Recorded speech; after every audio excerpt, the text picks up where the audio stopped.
అందరూ మీరు మాటలు ఆపి నిశ్శబ్దంగా ఉంటే కొన్ని ముఖ్య విషయాలు చెప్తాను, లేకుంటే ముగిస్తాం. ఇంకా మాటలు వినిపిస్తున్నాయి. ఇంకా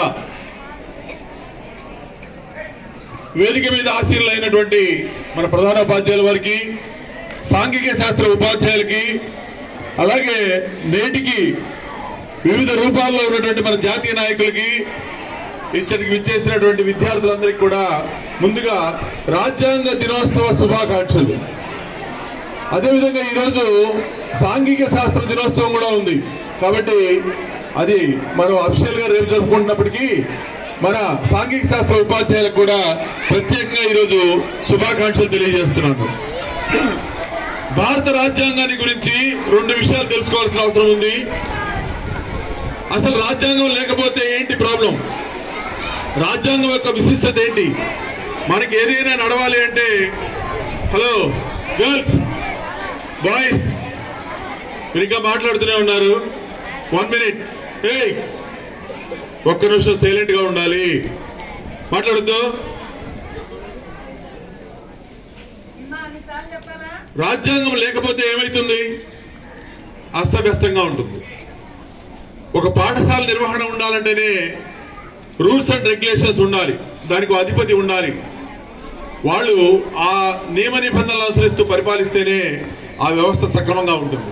మరి అటువంటిది భారతదేశానికి స్వాతంత్రం సిద్ధిస్తున్న సమయంలో ఒక రాజ్యాంగాన్ని తయారు చేసి ఆ రాజ్యాంగాన్ని అమలుపరుచుకుంటే మంచిదనే ఉద్దేశంతో రకరకాలుగా సమావేశాలు ఏర్పాటు చేశారు. స్వాతంత్రం సిద్ధించిన తర్వాత పూర్తి స్థాయిలో బాబు రాజేంద్ర ప్రసాద్ గారి అధ్యక్షతన రాజ్యాంగ సభ సమావేశం ఏర్పరచుకొని మరి డాక్టర్ బిఆర్ అంబేద్కర్ గారు రచనా సంఘ అధ్యక్షుడిగా 7 సభ్యులతో ఈ కమిటీ ఏర్పాటు చేసి వివిధ దేశాలు పర్యటించడం జరిగింది. బ్రిటన్, ఫ్రాన్స్, జర్మనీ దేశంలో, ప్రపంచంలో ఉన్నటువంటి పలు దేశాలు సందర్శించి వాటిలో ఉన్నటువంటి ముఖ్య విషయాలను తీసుకొని ఒక మంచి రాజ్యాంగాన్ని మనకు తయారు చేసి ఇచ్చారు. మన భారత రాజ్యాంగంలో మీరు రేపు పోటీ పరీక్షలకు వెళ్ళినా గుర్తుపెట్టుకోవాల్సిన అంశాలు చాలా ఉన్నాయి. భారత రాజ్యాంగాన్ని మొట్టమొదటి అమలుపరిచినప్పుడు 395 ప్రకరణలు, 22 భాగాలు, 8 షెడ్యూల్స్ గా ఏర్పాటు చేశారు. ఈ రోజుకి అది 448 ప్రకరణలుగా, 25 పార్ట్లుగా, 12 షెడ్యూల్స్ గా మార్పు చెందింది. అంటే వస్తున్నటువంటి కాలానుగుణంగా వచ్చే మార్పులను బట్టి కొత్తగా షెడ్యూల్స్, కొత్తగా ఆర్టికల్స్ ఇవన్నీ కూడా తయారు చేశారు. మీ విద్య అనేటువంటిది కూడా దీంట్లో చేర్చబడింది.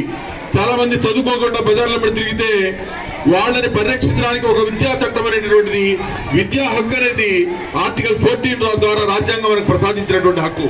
కాబట్టి ఈ ప్రాథమిక హక్కులే కాకుండా ఆదేశ సూత్రాలు కూడా మనం ఫాలో అవుతూ భారత రాజ్యాంగాన్ని అనుసరిస్తే మన యొక్క ప్రజాస్వామ్యము పరిణమిల్లుతుంది.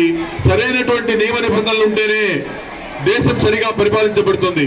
మీరు గమనిస్తూనే ఉంటారు, మన చుట్టుపక్కల ఉన్నటువంటి దేశాల్లో ఎన్నోసార్లు నియంత్రిత పొగడలు వచ్చి తిరుగుబాటు చేసి ప్రజాస్వామ్యం కుప్పకూలిపోయింది. కానీ మన దేశంలో ఒక్కసారి కూడా ఆ పరిస్థితి రాలేదు. దానికి కారణం మన భారత రాజ్యాంగంలో ఉన్నటువంటి పటిష్టత.